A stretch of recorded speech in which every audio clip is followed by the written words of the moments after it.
xCloud is now on every Xbox. GeForce Now has a new tier that rivals the best gaming PCs.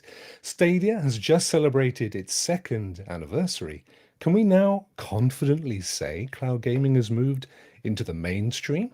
Let's discuss after this.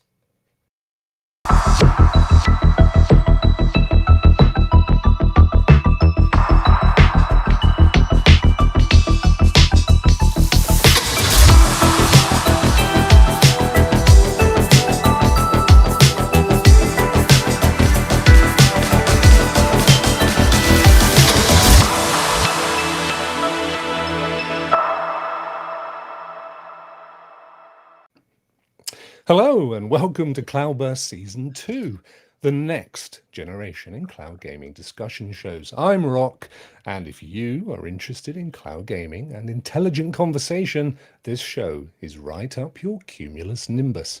Each week we tackle just one big cloud gaming question, no holds barred, and no platform left unturned.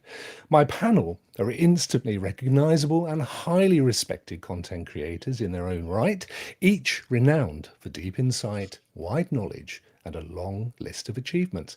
Before we begin, let's say hello to our new and regular cloud bursting panel, Clive, Ray, Leo, Lloyd, and today, Jack.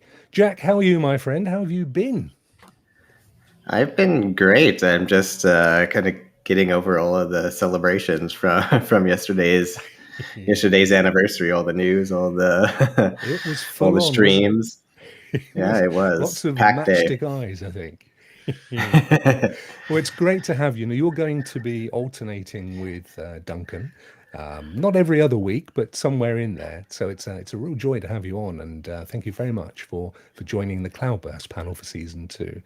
Next to you, to my right or my left, as you're looking, of course, is my good friend Ray. Ray, how have you been, my friend? Oh man, I'm doing great. I'm enjoying.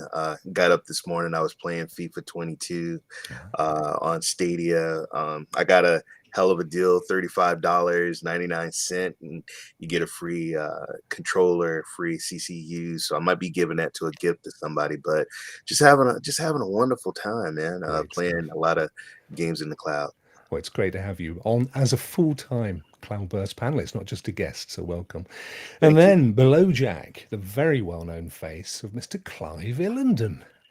How are you, Clive? Even if your video picture looks nothing like you, apparently. Yeah, I spot the details. Yeah, the changes. I'm, my hair's like a micromillimeter longer.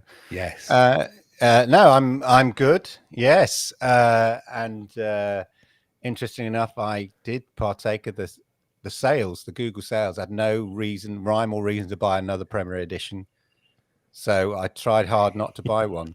It's FOMO. That's But how they work. But then my son today said, "Dad, do you think I could take a Stadia controller over to Mum's?"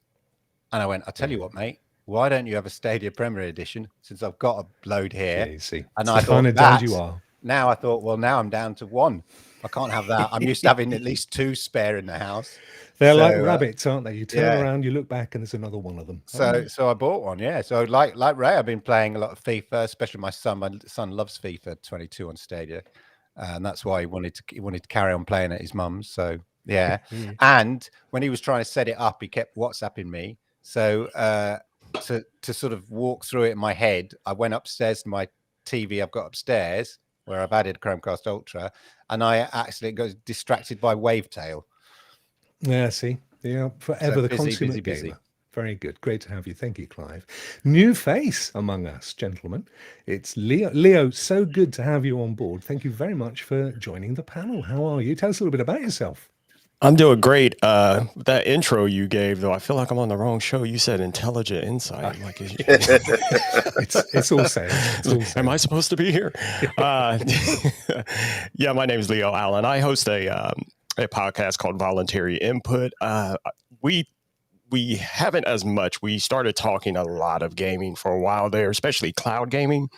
And I guess we'll get to that question later. But I've been playing I started going back through my Stadia library, and I said, I need to pick up some of these games that I kind of put down. So I started back into one of Lloyd's favorites, Floor Kids, because that game is Yes.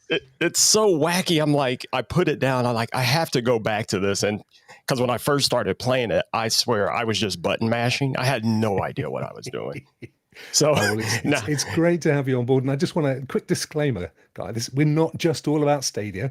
I know these guys haven't stopped going on about, but they've just been celebrating the second anniversary. It could be forgiven. Now, I know Lloyd, who doesn't ever play on Stadia, these days he's everywhere but Stadia.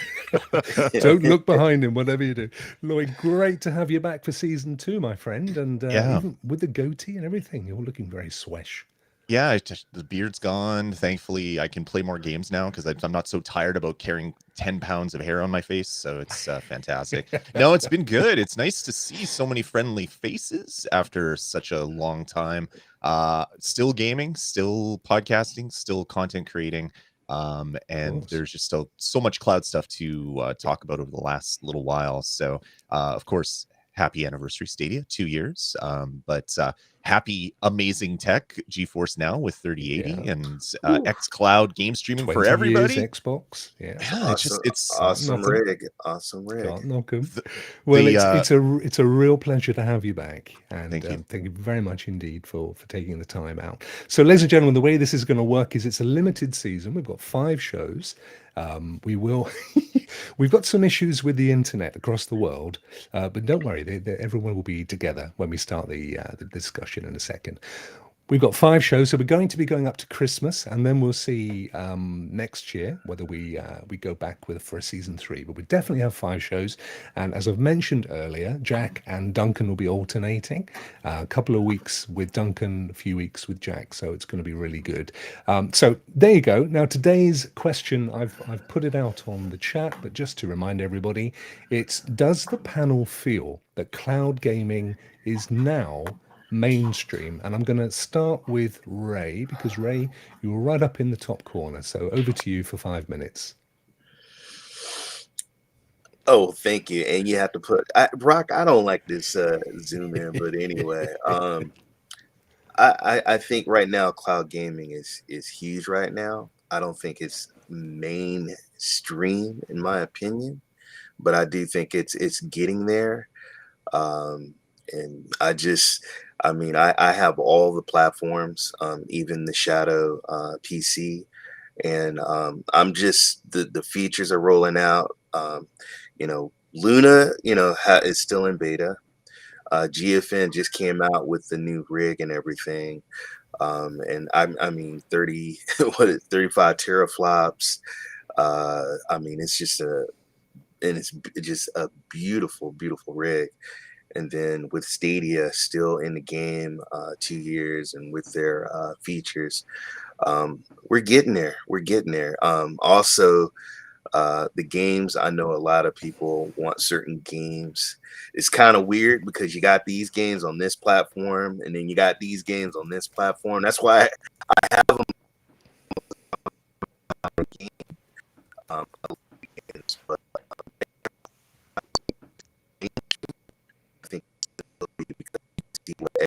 But PlayStation ready to do this. So.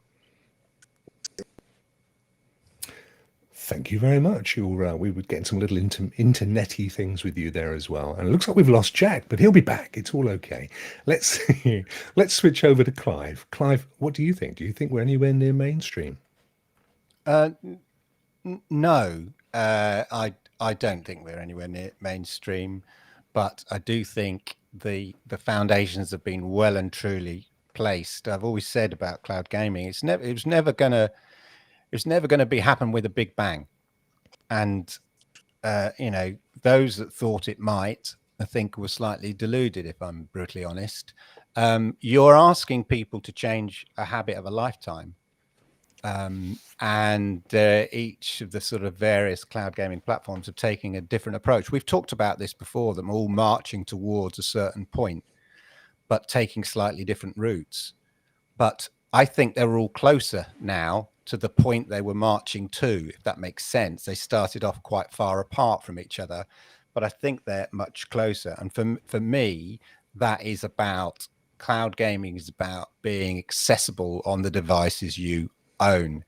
And, whilst it's always been the kind of absolute sort of central strategic kind of column for Stadia, the others have sort of taken a slightly more roundabout route. But as of only the last couple of weeks, as we've seen xCloud now roll from the insiders sort of Xbox to now just be available to everybody on the console itself, which I think is massive in terms of it starting the steps on becoming mainstream, because it's just there, and then it's convenient and people can play it. And I've been playing a bit of Xbox recently, or xCloud on the PC.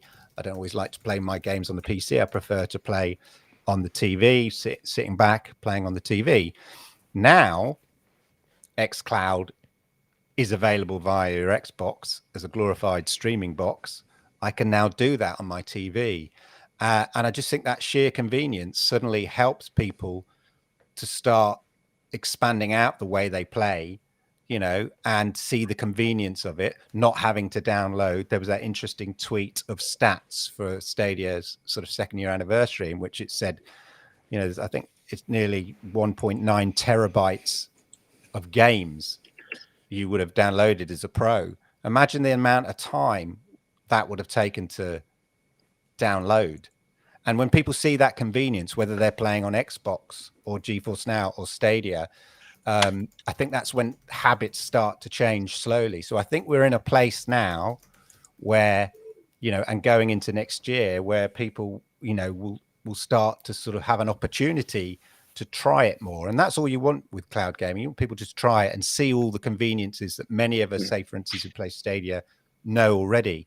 The GeForce app just rolled out for LG TVs now. So it's a legit app. It's not the old sort of Android TV app that didn't quite work properly. It's a legit app built into LG TVs. And so again, that's now, for me, I haven't fully tested it out, but for me, again, from an access point of view, it gives me the opportunity just to try without downloading anything like that. So I think all the tanks are definitely on the lawn, and they're all lined up and ready for people's habits to start to sort of evolve and change over time. But it's been taking a time to get here. But we're certainly not mainstream. But I think all the pieces are falling nicely across the piece, and I think they're all much more closely aligned in terms of where they are, in terms of the beauty of cloud gaming, which is, easy access for everybody. Play on the devices you already own, and they're all very much sort of there or thereabouts now. So I think not quite mainstream, but we're definitely on the way. Excellent. Thank you so much. Leo, I'm going to hand the mic over to you, my friend. This is your big moment. How mainstream is cloud gaming? Well, I have to agree pretty much with what was already said. I believe all the pieces are in place, and I think it just requires a bit of patience. I see a lot of times there's a lot of negative backlash about what these cloud services are right now. It fascinates me because I'm the kind of person where I'm like, wow, this is awesome. I can't believe they made this. Whereas a lot of people seem to be like, well, it's not like the console. It's not like this. It's not like that. It's like, well, it's not supposed to be like the console. The games are the games. See, when I play a game, I don't know about everyone else. I kind of don't care what console it's on. If it's a great game, I just want to play the game. Now, if you start talking about having games in the cloud where they're accessible pretty much anywhere, well, to me, that's a win-win all around. And yes, everybody wants those, the AAA titles. People want exclusives and yada, yada, yada. But it takes a little time for that stuff to roll out. And, as we mentioned, I primarily do all my gaming on Stadia.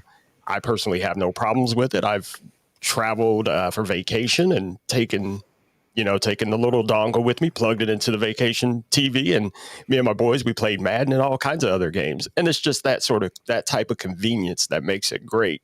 Now, I had a co-host on my show. He does everything Apple based. So he even managed to get xCloud playing on his iPad before you could even actually do it. But he got it to work. And it's just that kind of potential that I'm more excited about. Is it mainstream yet? No, not at all. And as Clive mentioned, it's going to just take people changing their habits, changing their mindset. People who just love consoles, I always try to nudge them, yeah, that's great, but you got to try this thing out too, because the games are there. Games are games. If you just like playing games, for me, the cloud going forward, I think is going to be more mainstream at some point. But now, is it now? No, not at all. But we're getting there.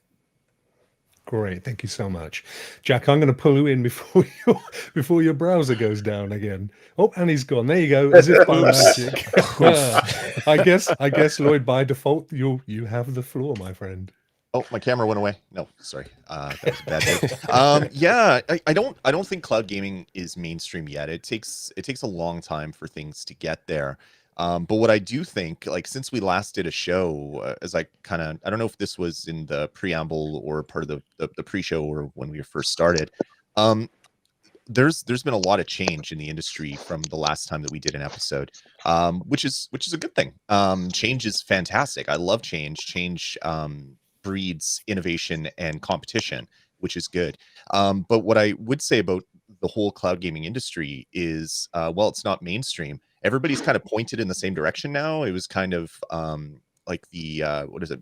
What was that? I was trying to think of the Monty Python skit, but I can't think of, where there's like the race and someone fires a gun and then everybody takes off in different directions. That's kind of how cloud gaming was. Yeah. Twits. That's it. Twits. Yes. Yeah, that's right. The race of the international twits or whatever it was. But that's kind of how cloud gaming was. You had one person started really early. They went before the gun even went off, and that was PlayStation doing their PlayStation Now stuff. It wasn't good at launch. It was passable for a lot of people. A colleague at work said, I bought a year and it's great. I'm playing it on my TV. And this is back when it was 720p. And I'm like, ooh, that can't be good. He's like, nope, it's perfect. This is exactly what I wanted. And I'm like, oh, okay. Everybody has different needs. And then Stadia and Xbox and GeForce Now and everybody else. I'm not going to purposely leave anybody else out if I forgot to mention them here. But they're at least kind of trying to do the same thing now, which is fantastic. But it is going to take a while for mass market penetration to happen. But I was off work for a few days this week, and I got a text from a colleague at work, and he's like, I'm playing Forza Horizon 5 right now. And I'm like, oh, cool. It's a great game. He's like, no, you don't understand. I didn't download anything. I just hit play. And I'm like, yep, that's a thing that you can do now. He's like, this is amazing. This is a game changer. Mind you, this is someone who recently, or not recently, in the past, had a Stadia Premier Edition because they bought Cyberpunk and played Stadia. And it's like, you've been doing this for like 6 months, but all of a sudden it's news because it's on your Xbox. And I think that's how things are going to change in the industry. I think Xbox is going to be the not even the thin edge of the wedge, because there's nothing thin about Xbox. They're kind of a massive company. But I think this is really where cloud gaming is going to kind of enter into a lot of people's brains. No longer is it just going to be memes and lulz in Discord for various people in different gaming circles. I think Xbox is really going to be the way that everybody's like, wait, I can play a game now and I don't have to download it. And in fact, I did that recently. The Outriders update came out, and I didn't want to install it on my Xbox, but I wanted my free legendary item. So I just cloud played it and went into the menu, loaded my game, got my free hat or whatever the heck it was, and I exited the game. And then I didn't have to uninstall anything. It's just there. I think Xbox is really going to be the driver for adoption of cloud gaming. But that doesn't mean that GeForce Now and Stadia and PlayStation and everybody else doesn't have a big part to play. I think you're going to have a leader, which seems to be Xbox right now. But it just takes a couple changes from Sony, and they can do the same thing. You can play the game while it's installing, and then Stadia is going to be big because people are like, wait, I want to get this new game that's an exclusive.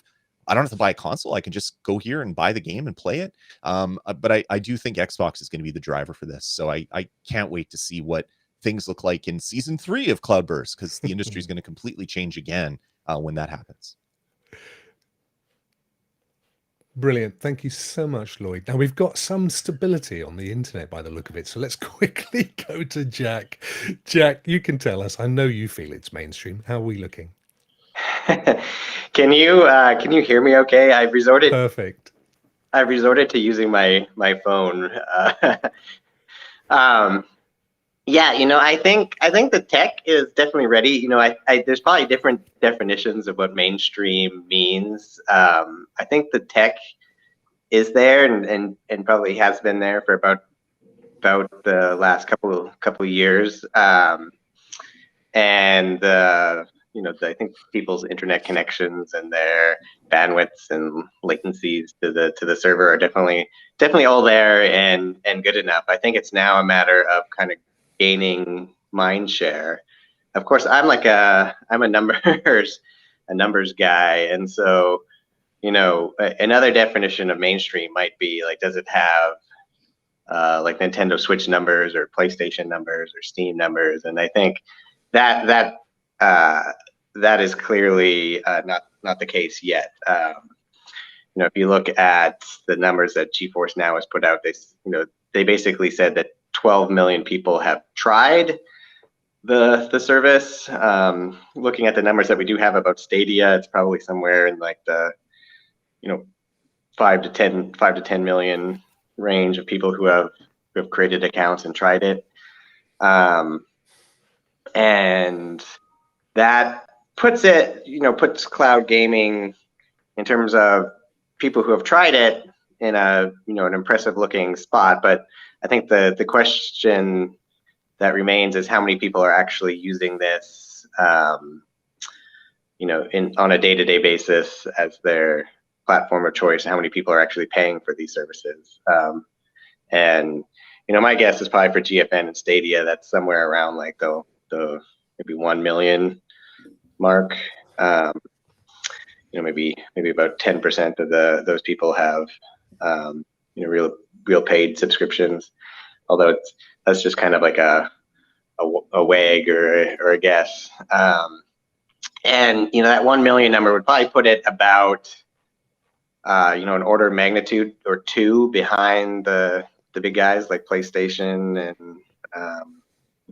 Nintendo and PC gamers. And so I think it's gonna take a while for that to grow, but I think it's definitely ready from a tech point of view. It's just now a matter of slowly ending mind share, just sort of like the early days of streaming video with Netflix and others. It really took quite a number of years for Netflix to get anywhere close to where they are today. They started pretty slow, and it was like five to 10 years before it became a thing that a noticeable fraction of like households in the country and around the world had. So I think we're looking at that sort of growth cycle here, where in 5 to 10 years we can expect these different cloud services to have really penetrated into as many homes as, say, a PlayStation has, for example. Fantastic. Thank you so much. Glad we managed to keep your connection going there. So, Clive, Jack says 5 to 10 years would be a good time frame before we could classify cloud as mainstream. Do you think we're looking at 10 years? Probably less than 10 years, I think. But Jack touched on it there. He says that, and for me, this is anecdotally, the way I look at it is that the tech is in place and working well across, say, even we just look at the 3 main platforms now. GeForce Now have upgraded, obviously, their servers. So if you use those, it looks and plays really well. Xbox is now, xCloud is now available on their consoles. So you can now play it in your living room. You don't have to fiddle about and take your laptop there or whatever. It's not just for nerds on their PCs and stuff like that. And Stadia's always been in that place from the get-go, really. And with the apps rolling out on the mainstream Google TVs and stuff like that, and the LG app hopefully round the corner as well. So the tech, it works well and it's there. So now it's just about people discovering. The worst thing with new technology is you push people towards it and it's not ready, and then it's a turn off. It's really hard to get them back in. But you have to build. We were joking about build it and they will come. We mentioned when we were talking about Field of Dreams earlier. You have to build it, and it has to be functioning and working so that when people are ready to change their habits, it works well for them. And I think the Xbox approach is the one that will drive things, because they're trying to get people to change their habits sort of softly. What they're saying is, oh, you don't have to download your game. You can play it straight away and download it later. But I think what will happen after a while, if you experience it, is people will just not bother downloading the games. You know what I mean? Because it plays so well. I said to my son, I know he's a big Forza Horizon fan, and I said, Forza Horizon's available on Xbox Games Pass, and you can play it straight away. We don't have to download it, and we can play it on the TV. And he wasn't going, oh wow, it's amazing. He was just going, oh great, can I? And I played it, and it played beautifully. It looked fantastic. He was happy, and he's played hours and hours and hours of it. He doesn't really care about the tech, but he could just, with kids especially, when I have my kid, and they say, "Oh, we'll play this game," and then, oh, the Xbox needs updating, or oh, this game I haven't downloaded that game. Oh, that'll take 20 minutes. The novelty's worn off. But with Forza Horizon, I was be able to say, I said, do you want to play it now? And he was like, yeah. And then he played it straight away. So, we've not downloaded it. There's no point in downloading it for us, in our user case. And I think that's how the habit will change. And the way that Xbox aren't saying, oh, you must play all the games in the cloud like this. They're saying, oh, no, it's convenient added extra. But I think people will slowly discover, actually, they'll stop downloading the odd game. I mean, they'll download their favorites that they really want. But when they, say, oh, I fancy trying that game. That's what it's about. It's just like dipping in. I can't be bothered to wait for updates. You just want to dip in and play. Like I mentioned earlier about Wavetail, I just got distracted. Could play straight away. It wasn't like I had to wait for any updates or anything like that. And so I think that's the key thing. And I think Xbox will slowly wean people off this idea that you have to things have to be downloaded. And so that's why I think we talked about it, where I think people, the tech is in place. We're not mainstream, but it's there waiting for when people are ready. And like I said, I've been banging on about Stadia for, like everyone knows, for 2 years. 2 years. Yeah, but exactly 2 years. My son's not really been interested until about 6 months ago. But when he said, oh, can I download FIFA on the Xbox? And I said, why? I've got FIFA on Stadia. And he'll have you. He's not bothered about Stadia, but he played it. And now he's, today, as I say, he asked me, could I take a Stadia controller over to to Mum's? So I have it there. She'll prefer that rather than get me having an Xbox at her house. It's funny, isn't it? That made me realize it's that. I thought, so when the question today, has it gone mainstream? Anecdotally to me, we've crossed the Rubicon. Yeah. This is a guy who's not interested. We've all got that one person or that group of friends who, for the last couple of years, have been very resistant. No way am I you're never going to see me dead with cloud gaming. And now they're going, oh yeah, I've just been testing it out. And in a way, that's the barometer, isn't it? Isn't it, Lloyd? Is that the way we tell? Have we gone into mainstream? Yeah, definitely. This is going to be a bad analogy, so stick with me. Hopefully it'll pay off in the end, but I'm not making any promises. Like, if you're sitting at home and you're at your table and you're like, you know what, I don't want to make dinner today. I'm going to go out and get food. There's kind of three different main ways that you can go get food. You can go to like McDonald's or any other fast food.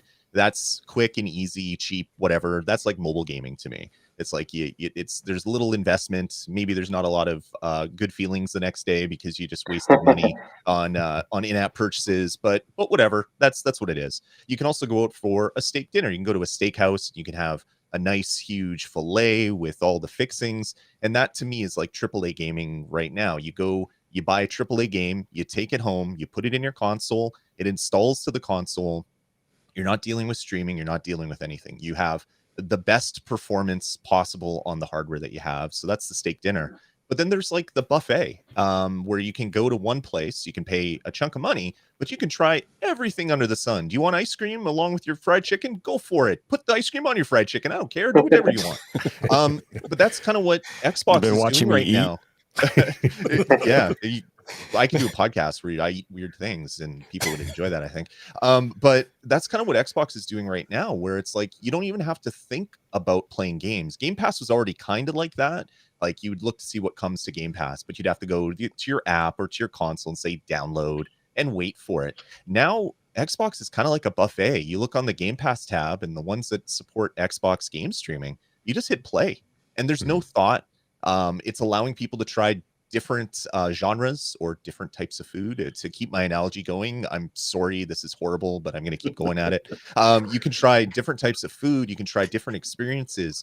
You can do whatever you want. And with cross-play, cross-progression being more ubiquitous in a lot of different games, and with the easy in to just try a game, I think there's going to be so many people that are going to jump into cloud gaming and wonder why they were so, I don't know, almost hating on it before even trying it, because it's new. They're like, this is so easy. I just click play and there's even a button. I can hit another button and it can install while I'm playing. And I'm like, yeah, that's kind of what you want to do. So to me, what Xbox is doing is more like the buffet style. You can try all you can eat whatever you want, eat it whatever order you want. The steak dinner is kind of the regular AAA console gaming. And then mobile stuff is for people that just want, they want the caloric intake without the good stuff that comes along with it a lot of times. And those are kind of the three ways you could play games right now. Well, to use your analogy, though, like it's a bit like actually the adoption of things like Uber Eats. Yeah. Rather than pop out to McDonald's or get your coat, get in the car, drive to McDonald's, you go, I fancy McDonald's. Click. Yeah. 10 minutes later, you got McDonald's at your house. And now that's like so many people go, what do you fancy to eat? McDonald's. Click. It's like it's become habit. It's like just like the streaming we mentioned earlier, like Netflix and whatever. When it becomes when the tech works and people see it and they try it once, then it becomes a habit after a while because it's so convenient. And now everything's in place. Once people, you just need people to try it and then they'll see the convenience.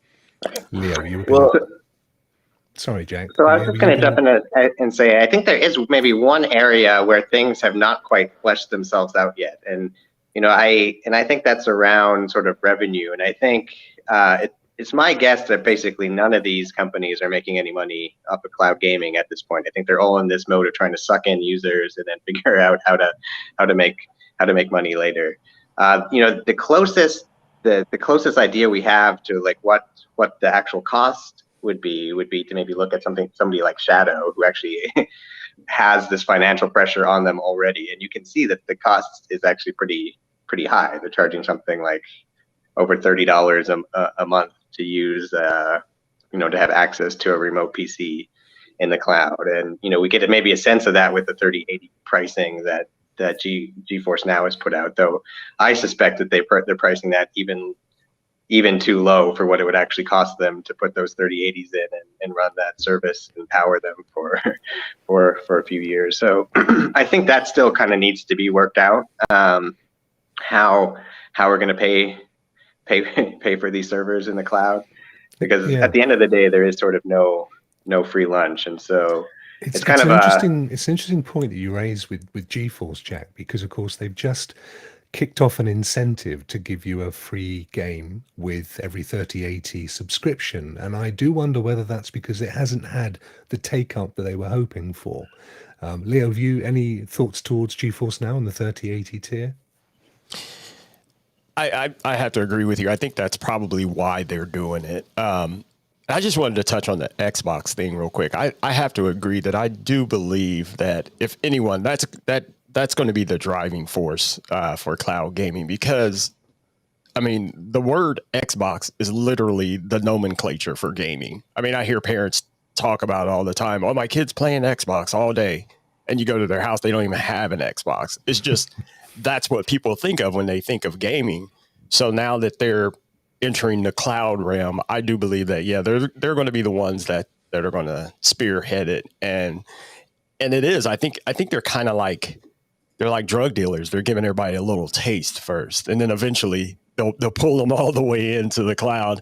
Because I do believe, and I see some of the people saying in chat, I think that we are looking at the last generation who will be obsessed with consoles, because I do believe that hardware is eventually going to go away. And I think that's what a lot of these companies are looking at as far as cost, because the last I heard, they don't even really make money off of those consoles. The money comes from the games. So if they can get rid of spending that those manufacturing dollars on those boxes, it's a win for them as well. All they have to have is the infrastructure to support their cloud. And I think we're getting there.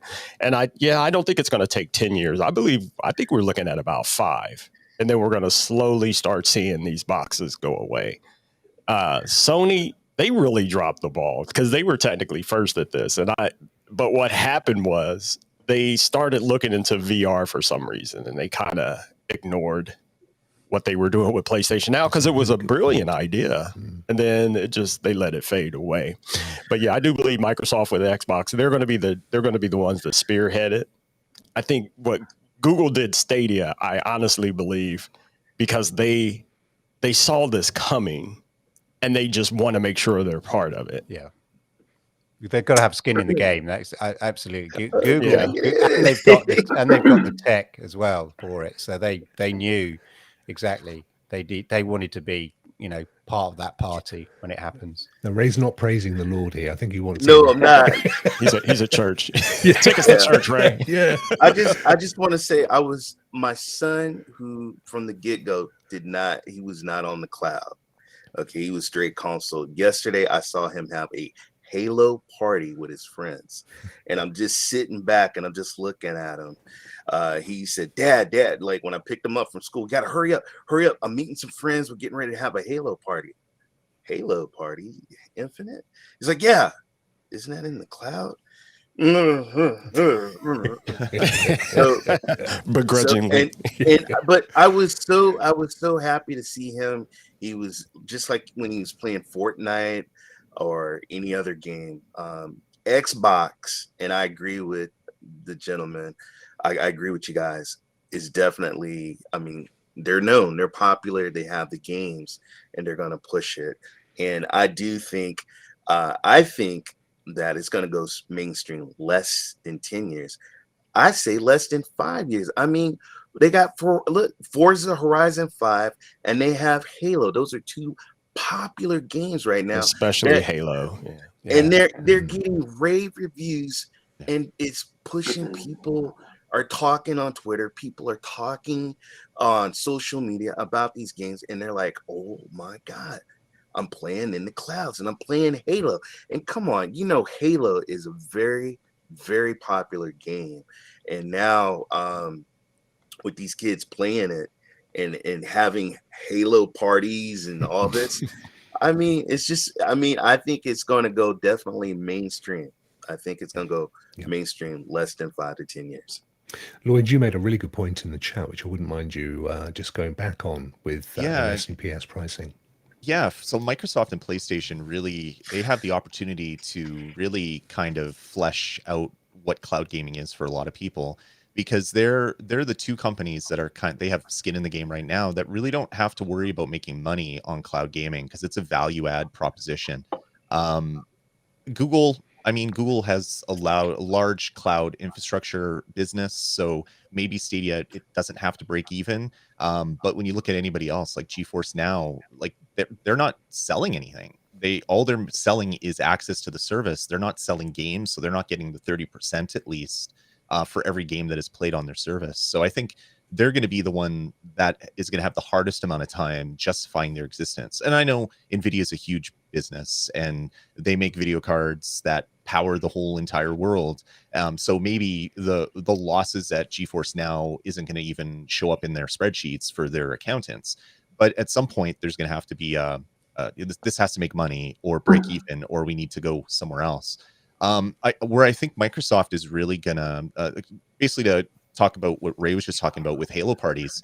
When Halo Infinite comes out and you want to play the best version of Halo Infinite on your Xbox One, not your Xbox Series, but your Xbox One, maybe the best way to play it is to play the cloud streaming version right to your Xbox. You're going to get all the great new features of the Xbox Series. You're still going to get 1080p because you probably have a 1080p screen with your 1080p console, unless you have a Series X or an Xbox One X, of course.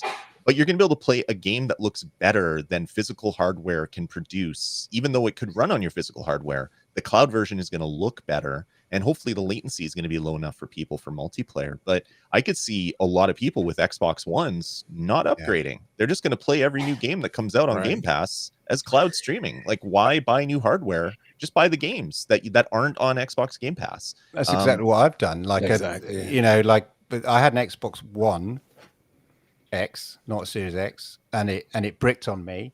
But I remembered I still had my old Xbox S, and so quickly stuck that under the TV, updated it, and now it's all it is a glorified streaming stick for xCloud. I don't intend on downloading because I don't want to play games on it, because actually the games so far that I've played on xCloud look really good. I'm more than happy on my big TV. So so it's interesting. It's going to revive a lot of old consoles and turn them into glorified streaming sticks. But I'm not sure that many people kind of clicked onto that yet. But actually, they're there. You probably got loads of people have probably got old kit that they haven't used in ages, which will give them a really good gaming experience, probably better than the kit itself, ironically enough. Just sitting somewhere. So maybe buy up all the old Xbox Ones quickly. Yeah, and get them on eBay. Control the market. One more thing. Don't count Sony out. They do have patents. They are working on the 5G. And if you look from back when it was 720 and look at it now at 1080, it's still smooth. And it's beautiful. And I mean, don't count Sony out. I know they're looking, they're watching, they're keeping quiet. I know they're working on their tech. Yeah, I think the other big player in the background here is Steam. I think, or Valve. I think at some point they're going to run their own cloud service. It's right now they're just kind of sitting back and letting people kind of stream their desktop app. But I think at some point they're going to run their own kind of proper cloud service, and having them not yet weigh in, I think, adds kind of a lot of uncertainty for some of these other services. But I think that will be a telling sign. And then the other thing that I think will be a telling sign is when xCloud comes straight to your TV or to your Android TV device or your Fire TV stick. That's Microsoft really saying that the console, in some sense, that's them competing with themselves. That's the weird thing, isn't it? Though I think that's the problem in a way that they have, because as soon as that really happens, they're basically saying, Xbox for mass market use is redundant. You only really, exactly. As you say, if you want that, as Lloyd says, if you want that fine, the finest, if you want, a Japanese steak, whatever, and you want it, the best steak in the world, whatever, and all this kind of stuff, then have an Xbox Series X. But if you're quite happy with bog standard steak and you enjoy, going to the steakhouse or whatever, then it's fine streaming it on your app. And then so it makes, in a way, their consoles redundant, which I think they always knew, but they just couldn't come out and say that because they had boxes to sell. Right. That's why I think it'd be a really telling sign the day that happens. That's basically Xbox saying, or Microsoft saying, that the future is is not in boxes. That will be when it's mainstream. And I believe Joe in chat brought up a really great point about the supply chain. Yeah. That's really going to push things forward too. Definitely. I think one of the biggest issues, just to talk about Sony again, and I'm not counting them out, of course. PlayStation Now, I used it when it was 720p, and it was okay. Latency was pretty bad back then. That's all gotten better. It's 1080p now. That's good. I think my issue with the direction that Sony's going is they continue to treat PlayStation Now as a separate product offering instead of just being You buy PlayStation Plus and you get all this stuff. Bump up PlayStation Plus if you have to, but don't have certain users as second-class citizens in your own platform, because that's what Xbox isn't doing. We thought that they would, but no, if you have Game Pass, you have it everywhere, which is pretty fantastic. So if Sony bakes this into the PlayStation 5 UI like Microsoft did, where new Uncharted comes out, to talk about a game that isn't in development, you want to play it, you can click play now and start playing it while it downloads in the background. Yep. That is the ideal way for a lot of people, because the worst thing is when you stay up for a midnight launch and you've pre-downloaded the game and you're so happy, and then at midnight a 20 gig patch comes out before you can even play the game, and it's like, well, I could have just waited in line at Walmart and got this down the road. Why did I wait and do the digital thing? If Sony adopts what Microsoft does, and I have a feeling that they will, because Sony's very, very quick to copy features from a bunch of different platforms, then Sony will be just as dangerous of a competitor as Microsoft is right now, which is a fantastic thing. I think in Japan, Gandara makes a good point that obviously, Sony's sort of philosophy is obviously very Japanese, and I'll have to say this carefully. I'll get hit or something in the house. So they traditionally they can be sometimes a bit slow, I think, and especially if they, from their experience, they bet on VR, as somebody earlier mentioned earlier, and perhaps that wasn't the best bet they could have made at the time. So I just think they're a bit more conservative in terms of making that decision, whereas Xbox clearly, Phil Spencer, they made that decision and they've gone hard on it. And I think, obviously Sony's massive, PlayStation as a brand is massive, and they can catch up. But I think they're just a bit more, it's such a big, bold step. I think it's they're a bit more conservative about how they approach it. And the Japanese market may not be quite as sort of ready for it as, say the European market or the, the North American market is, or seem to be. So that could be part of it. And if you think about it, sorry, I mean, they already make TVs. Now, could you imagine if they started making their own televisions with PlayStation Now built into it and make their own controllers? They have that, and it has the PlayStation 3 cross media bar on it, so it looks really old nowadays. Well, I meant now that had it built in. But yeah, if they did it now, that would be fantastic. Yeah, like update that, and maybe, who knows, maybe that's probably what they're working on, and that's why they're so quiet. They're just going to drop everything all at once, like a Sony bomb. Yes, Ray. But another issue, a problem also, why sometimes it's a slow process to go mainstream, is that there's certain data centers that are in certain places. Not everybody's going to experience xCloud like I do. I mean, me and Jack, we're out here in California. We're close to Silicon Valley, but I know I got my good friend Chase in Florida. xCloud doesn't work for him. I know Luna works great for me. Luna doesn't work. Hell, Luna's not even in certain countries right now. Luna doesn't work for me at all. but Luna? But also, I think a lot of Stadia killer, apparently. Yeah, a lot of people had issues because of the quality of the service, and that's because they're not near the certain data centers too. So we got to also take that in perspective. That's the key thing, is the infrastructure, isn't it? I mean, when we say, is it mainstream? It can only really be mainstream when everybody, everybody can adopt it and it plays equally as well with everybody. And that's the unique, that's the sort of the difference with cloud, anything streaming, whereas a box is a box. It's the same box, whether you're putting it in a house in Korea or you're putting it in a house in Brazil. It's a box and it will give you the same experience whether you're in Korea or in Brazil or wherever. Whereas, as Ray just touched on there, your cloud gaming experience will differ. So I guess the streaming tech needs to become a bit more aligned globally, and that takes massive infrastructure. Of course, most games these days do require some level of cloud interaction, or at least web internet interaction. Yeah. In the final couple of minutes, gents, I just want to touch on actually the Luna point in some respects. But if you remember in the last season, we said one of the big moves for cloud would be when it was rolled out to the super states like India, for example. And that still hasn't happened.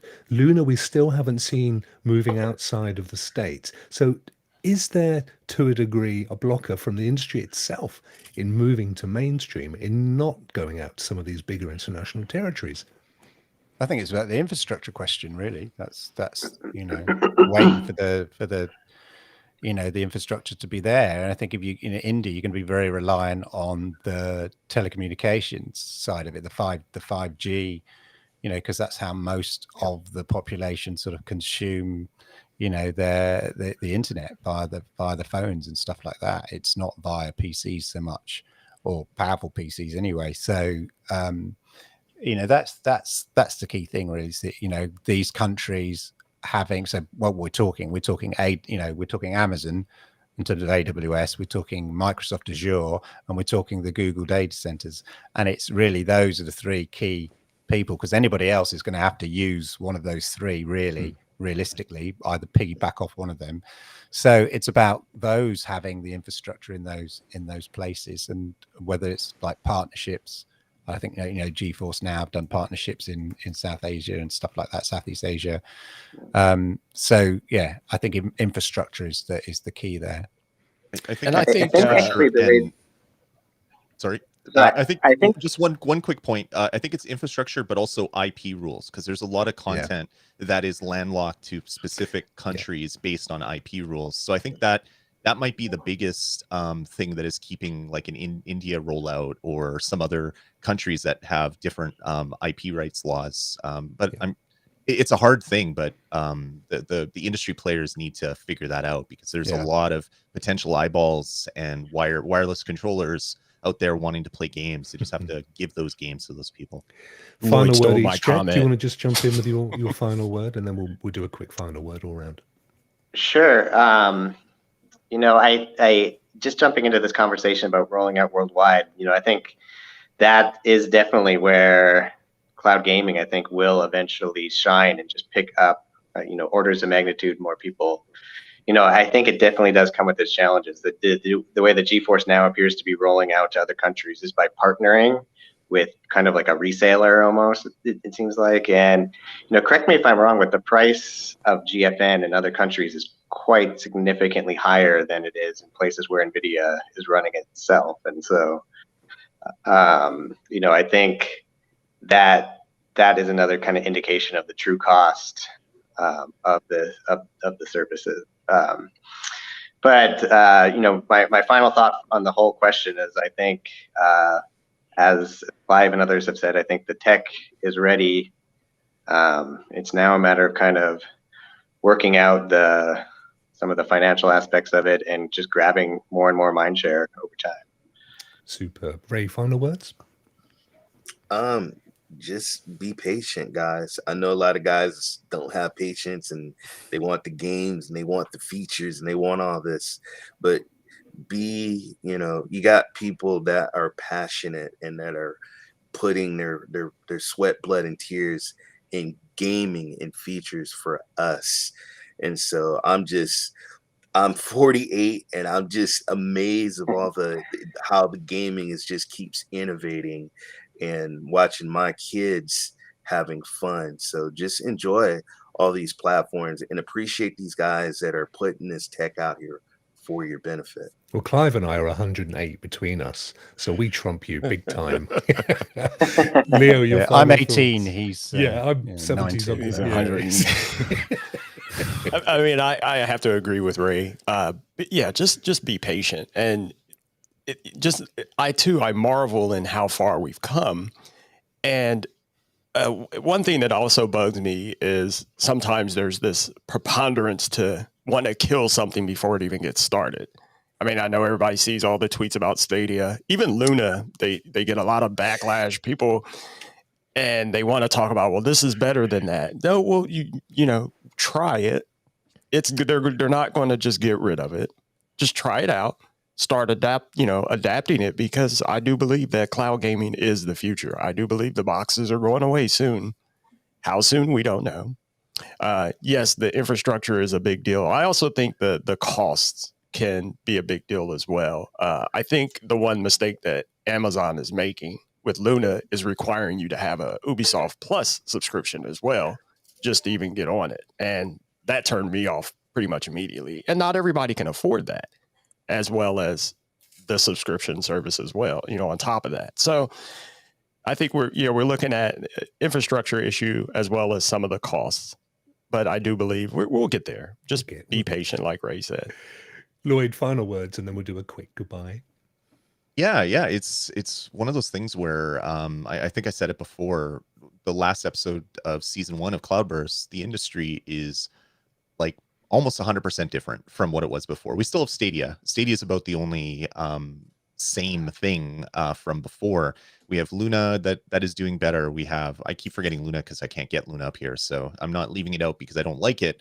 I've never tried it, so I don't know if I like it. But GeForce Now, from when we did it before, it was there wasn't a lot of games on it, and it wasn't a super great experience for me up in Canada. I tried it. I didn't like the experience. Same with PlayStation Now. Same with cloud streaming beta was okay, but I tried playing one of the old Forza games on my little Amazon tablet, and it was like 3 frames a second. And I'm like, okay, there's some major issues here. Well, a few short months later, everything is different. Stadia is performing as good as always. Xbox cloud gaming is ridiculous in quality and latency on the Xbox. You have GeForce Now 3080. I can't find a 3080 card, even if unless I want to pay like $5,000 for it, because there's the jerks on eBay. But I can't buy a 3080, but I can rent one for 6 months for $100. I mean, that's a pretty decent deal. Is kind of a way to put off your purchase of that card. So the industry's changed so much in a few short months, and as I said, season 3 of Cloudburst should be interesting to see what the industry looks like then. Yes, long may she reign, gentlemen. Thank you so much. Let's quickly run around and find out where people can find you. Lee, I'm going to start with you in the top left. Oh, you can find me anywhere. Just search my name. Look for that at Leo J. Allen Jr. You'll find it all over. I'm on Twitter, Instagram, not so much Facebook, whatnot. And again, you can check me out on my show, Voluntary Input. Again, it's everywhere. If you Google it, it's the only one that comes up. That's a SEO trick. It's a great show, and that's where I discovered you. And it's been an absolute pleasure to have you on today. Really great addition to the team. Thank you very much indeed. Clive, my good friend, where can people find you this week? Yeah, you can find me on Twitter at Clive Illenden, as down below. And of course, Stadia Monday Night Chat every Monday at 10 p.m. UK time on YouTube /Clive Illenden. And is Lord Kensal doing any gaming this coming few days? He may well be doing some gaming this weekend. Yeah, so look out for that. Might be doing some more FIFA. More FIFA. Awesome. Lloyd, thank you so much for coming back to season 2. It's been an absolute treat to have you back, and we all know what you're up to, but go on, tell us anyway. Yeah, you can check out a little show called StadiaCast over at nerdnest.tv. We do it every Sunday, except when Bill is away with COVID. Thankfully, he's better, and we're doing that stuff. Best wishes, Bill. Yeah, exactly. He was pretty sick for a while, so it's good that we're back on that. If Stadia isn't your thing, but you're excited about Valve's new Steam Deck, you can check out On Deck, which is another podcast we're doing over there at nerdnest.tv. And of course, I've been doing a Nintendo podcast since 2005, which is really weird, and I feel super old saying that. But you can check out Nintendo Pulse over at rez.tv, rezd.tv, and check out all the podcasts on that audio podcast network I run over there. Superb. Ray. You're muted, or I've muted you, one of the two. No, it's you. Nope, you're still muted. There you go.